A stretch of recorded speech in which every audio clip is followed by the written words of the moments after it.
Hi hello నమస్తే, ఎలా ఉన్నారండి? అందరూ బాగున్నారా? ఈరోజు అయితే మనం బాబుగారి ప్రమాణ స్వీకారానికి అయితే వెళ్తున్నాము. కానీ ఎంతవరకు వెళ్ళగలమో అర్థం కావట్లేదు, ఎందుకంటే ట్రాఫిక్ అయితే ఎక్కడికక్కడికే ఆగిపోయింది అని చెప్తున్నారు. ఇప్పటికే తెలుగుదేశం కార్యకర్తలు, అలానే అభిమానులు, జనసేన అభిమానులు, కార్యకర్తలు అందరూ కూడా అక్కడ బాబుగారిని చూద్దామని, పవన్ కళ్యాణ్ గారిని చూద్దామని బయలుదేరారు. ట్రాఫిక్ ఇప్పటికే ఆగిపోయింది అని చెప్తున్నారు. లక్షల్లో జనాలు, అలానే లక్షల్లో కార్లు అయితే వచ్చినాయి రోడ్ల మీదకి. 7కి అలా బయలుదేరాము. 7కి బయలుదేరినా కూడా మనం కాకాని వచ్చేంత వరకు అయితే కొంచెం ట్రాఫిక్ ఓకే బాగానే ఉంది, రాగలిగాము. కొంచెం రోడ్ అయితే క్లియర్గానే ఉంది, ట్రాఫిక్ పెద్దగా లేదు. అలా అని చెప్పేసి వచ్చాము. ఇక్కడ నుండి ఇక ముందుకు వెళ్ళడానికి అయితే అవకాశం లేదు. ఇప్పుడైతే మనం కాకాని దాటాము. కాకాని దాటిన దగ్గర నుండి కూడా ట్రాఫిక్ అయితే ఫుల్ బిజీ.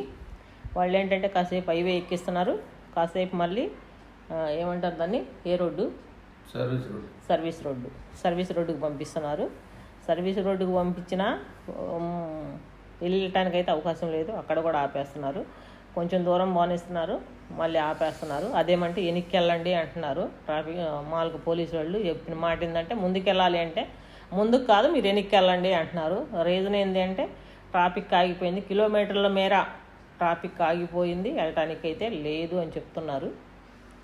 మనమైతే వెనక్కి వెళ్ళడానికి అయితే ఇష్టపడలేదు, ముందుకే వెళ్ళాలి అనుకుంటున్నాము. కానీ ఎంతవరకు వెళ్ళగలము ముందుకి అన్నదైతే ఈ వీడియో చూడండి. పూర్తిగా మనం ముందుకు వెళ్తామని అయితే లేదు.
ఇక్కడ నుండి అయితే ట్రాఫిక్ అసలు ముందుకెళ్ళలేదు, ఆపేశారు. మినిమం 2 గంటలు ఆపారు ఇక్కడైతే ట్రాఫిక్ని. ఎందుకంటే ఆ టోల్ గేట్ దగ్గర నుండి ఇక్కడ వరకు అయితే ట్రాఫిక్ ఆగిపోయింది అని చెప్పారు.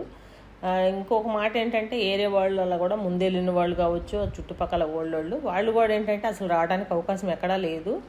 ఫుల్ బిజీ, అంటే 15 కిలోమీటర్ల మేర ట్రాఫిక్ ఆగిపోయింది కాబట్టి వెనక్కి వెళ్ళిపోండి అని చెప్పేవాళ్ళు ఎక్కువ మంది ఉన్నారు, రాలేరు అని. ఇక్కడ నాకు చిన్న డౌటు, పక్కన రోడ్డు ఉంది.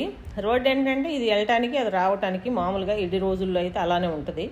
ఈరోజు ఆ రోడ్లో రావడానికి లేదు, ఎందుకంటే ఎవరు రావట్లేదు, ఖాళీగానే ఉంది. కానీ దానికి వదిలితే పని అయిపోయేది, అలా ఎందుకు వదలలేదు అన్నదైతే నాకు డౌటు. ఇక్కడ ఇంత దూరం ఇన్ని కిలోమీటర్ల మేర ట్రాఫిక్ ఆపే బదులు ఆ రోడ్లో కనుక ఏమాత్రం కొంచెం అన్నా వదిలిన్నట్టయితే ట్రాఫిక్ కొంచెం క్లియర్ అయిపోయేది. ఎందుకంటే రోడ్డు మొత్తం కూడా త్రిబుల్ రోడ్ లాగా ఉంది. అది త్రిబుల్ రోడ్డు, ఎన్ని వాహనాలైనా వెళ్ళగలిగి ఉండేవి. దాన్ని అయితే అంతే ఆపేశారు. ఆపేసి ఇంకెంతసేపు ఉన్నా ఇదే రోడ్లో వెళ్ళాలి అన్నారు. సరే ఈ రోడ్లోనే వెళ్దాము అంటే ఇక్కడ ఏంటంటే చాలామంది వెనక్కి వెళ్ళిపోయారు, ఇప్పటికే వెనక్కి వెళ్ళిపోయారు. మనం కూడా ఇప్పుడు వెనక్కి వెళ్ళాలి అంటే మనకి ఇంకా కార్లు తీయటానికైతే అవకాశం రాలేదు కాబట్టి మేము కూడా అలానే ఆగి ఉన్నాము. ఇంకొంచెం ముందుకెళ్ళినా సరే మనం వెనక్కి అయితే వద్దాం అనుకుంటున్నాం, ఎందుకంటే ఇప్పటికే కార్లన్నీ వెనక్కి వెళ్ళిపోయి ముందుకెళ్ళే అవకాశం లేదు అని చెప్తున్నారు. ఆగి చూస్తే ఎటువైపు చూసినా కూడా కార్లన్నీ ముందుకే ఉన్నాయి. కానీ ఎక్కువ మంది ఇక్కడ నుండి ఎక్కువగా వెనక తిరుగుతున్నారు. వెనక్కంటే ఏరే ఇంకేమన్నా రోడ్డు ఉందేమో వెళ్దాం అనుకుంటున్నారు. ఏరే రోడ్డు అంటే రాజధాని మీద నుంచి కావచ్చు, లేదంటే మంగళగిరిలో నుంచి కానీ ఏదన్నా ఉందేమో అనుకుంటున్నారు. కానీ వీళ్ళైతే పోలీసు వాళ్ళని కానీ ఎవరన్నా అడిగినా కూడా అలా ఏం లేదు, వెళ్తే మీరు సర్వీస్ రోడ్డుని వెళ్ళటము, లేదంటే హైవే మీద వెళ్ళటం, ఇంక ఈ 2 రోడ్లే అని చెప్తున్నారు. ఈ 2 రోడ్లలో కూడా ఎంతవరకు వెళ్ళనిస్తున్నారంటే కొంచెం దూరం వెళ్తున్నారు, మళ్ళీ ఆపేస్తున్నారు, ట్రాఫిక్ ఆగిపోయింది, ఇంకెనికి వెళ్ళిపోండి, ఇంక ఇదే చెప్తున్నారు వీళ్ళు ఎంతసేపు చెప్పినా కూడా.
ఇక్కడ నుండి అయితే ఇంకా కిందకి సర్వీస్ రోడ్డు మీదకైతే తిప్పేశారు వాహనాలు. మనమంటే దగ్గరే ఉన్నాం కాబట్టి మనకేముందండి, ఒక మహా వెళ్తే పోనొక 5 గంటలు రానొక 5 గంటల జర్నీ అనుకోవచ్చు, అంటే ఏదైనా ఒక 10 గంటల జర్నీ అనుకోవచ్చు, దగ్గరే కాబట్టి. వీళ్ళు అలా కాదు, కొంతమంది ఏంటంటే చెన్నై నుంచి అలానే చిత్తూరు, మరి ప్రకాశం జిల్లా, ఎక్కడ కడప, ఎక్కడ కర్నూలు, అలానే పల్నాడు, మాచర్ల అవతల నుండి వినకొండ, ఎక్కడెక్కడి నుంచో వచ్చిన వాళ్ళందరూ కూడా ఉన్నారు. వాళ్ళందరూ అంత దూరం నుంచి ముందు రోజు వచ్చిన వాళ్ళు ఉన్నారు, ఇంకా 2 రోజుల ముందు వచ్చిన వాళ్ళు ఉన్నారు, వచ్చి ఇక్కడ గుంటూరులో హోటల్స్ అలా తీసుకొని బయలుదేరిన వాళ్ళు ఉన్నారు. కాకపోతే ఎవరివి అక్కడ ముందుకైతే వెళ్ళలేకపోయాము, ఎందుకంటే ట్రాఫిక్ ఇబ్బందులతోటి ట్రాఫిక్లోనే ఆగిపోయాము. ఎక్కడ వాళ్ళం అక్కడ ప్రమాణ స్వీకారానికి వెళ్దాం కదా అని చెప్పేసి. కానీ ఇక్కడైతే వెళ్ళలేకపోయారు. లక్షలాది కార్లన్నీ కూడా రోడ్ల మీదనే ఉన్నాయి, జనాలందరూ కూడా లక్షల్లో జనాలందరూ కూడా రోడ్ల మీదనే ఉండిపోయారు. రీజన్ ఏం లేదండి, కొంచెం కనుక పోలీసు వాళ్ళు సహకరించి రోడ్లు క్లియర్ చేసి ఉన్నట్టయితే అందరూ ప్రాంగణం దాకా వెళ్ళగలిగి ఉండేవాళ్ళు. కానీ అలా చేయలేకపోవటం వల్ల ఎక్కడోళ్ళు అక్కడే ఆగిపోయారు. ఆగిపోయినా కూడా ఎవరు ఏమీ బాధపడలేదు. ఎక్కడ హోటల్స్ లేవు, వాటర్ లేవు. అయినా కూడా బాబు గారిని చూడాలి అన్న తపనే ఎక్కువగా ఉంది అందరిలో. అంతలా ఎర్రటి ఎండైనా కూడా ఎవరు వాటర్ లేవని కానీ ఫుడ్ లేదని కానీ ఎవరు బాధపడలేదు. ఎందుకంటే ఎంతసేపు ఉన్నా కూడా మనం వెళ్తామన్న ఆలోచనలోనే ఉన్నారు అందరూ. పోలీసు వాళ్ళు ఎంత చెప్పినా కూడా మీరు వెనక్కి వెళ్ళిపోండి అని చెప్పినా కూడా వాళ్ళు కొంచెం అటు వెహికల్స్ అటు తిప్పినా కూడా మళ్ళీ వెనక్కి తిరిగి వచ్చేస్తున్నారే కానీ వెనక్కి వెళ్ళడానికైతే ఎవరు మొగ్గు చూపలేదు. సర్వీస్ రోడ్లోకి తిప్పారు. సర్వీస్ రోడ్లో వెళ్తున్నాం మనం ఇప్పుడు. సర్వీస్ రోడ్లో కూడా ఎంతవరకు వెళ్ళగలిగామంటే మళ్ళీ కొంత దూరమే వెళ్ళగలిగాము. కొంత దూరం వెళ్ళిన తర్వాత మళ్ళీ సర్వీస్ రోడ్డు కూడా ఆపేశారు.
మళ్ళీ సర్వీస్ రోడ్డు నుండి మనం హైవే ఎక్కాము.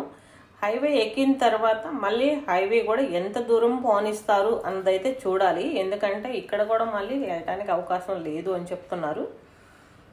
వెళ్ళటానికి లేదు అని చెప్పేసి మళ్ళీ ట్రాఫిక్ కూడా మళ్ళీ ఆగిపోయింది.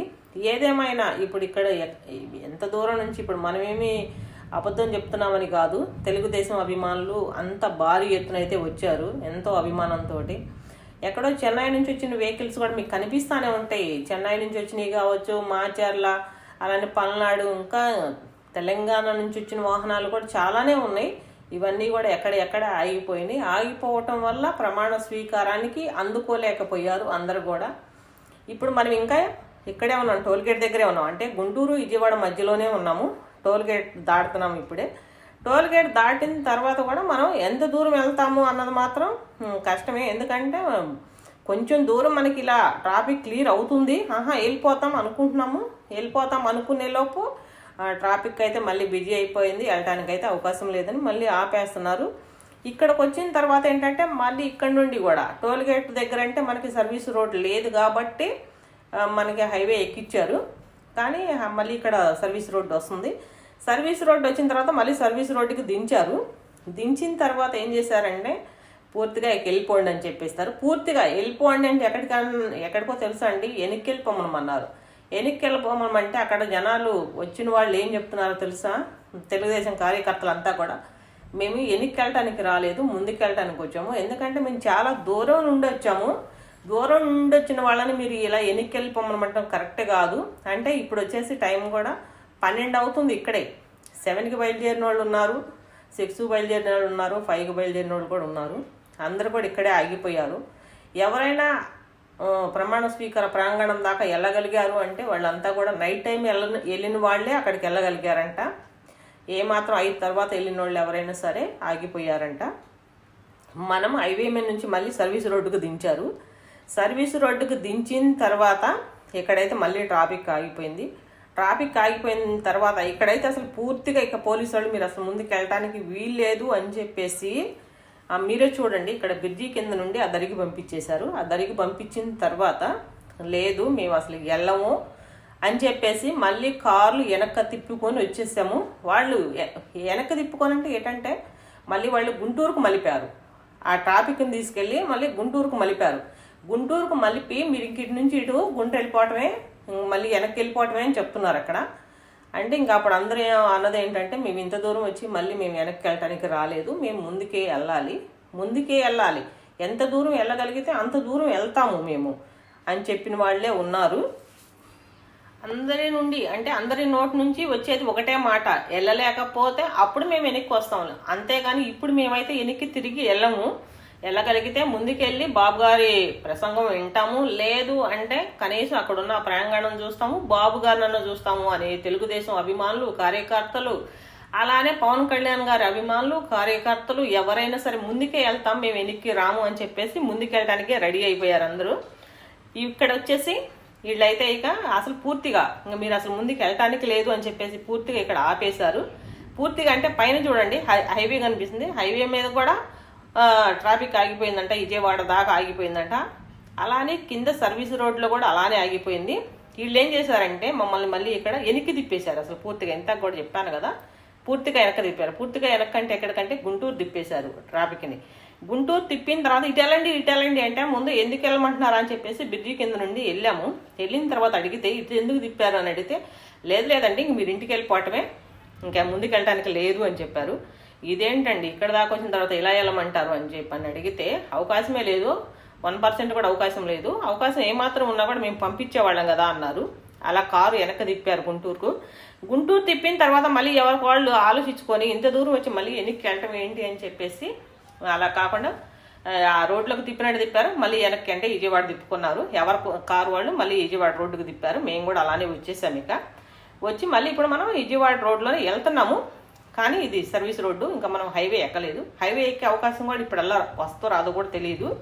సర్వీస్ రోడ్లో వెళ్తున్నాము. కానీ ఎంతవరకు వెళ్తాము అన్నది కూడా మనకి ఇంకా సస్పెన్సే, ఎందుకంటే అవకాశం లేదు, వెళ్ళగలుగుతామా లేదా అన్నది. వెళ్ళగలిగినంత వరకు వెళ్దాం అనుకుంటున్నాము.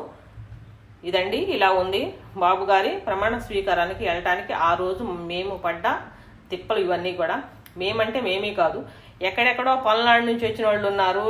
అలానే ప్రకాశం జిల్లా, చిత్తూరు, నెల్లూరు, కడప, కర్నూలు, అనంతపురం, తమిళనాడు, తమిళనాడు నుంచి వచ్చిన వాహనాలు కూడా బోలెడన్ని ఉంటాయి, మీకు కనిపిస్తానే ఉంటాయి, చూడండి.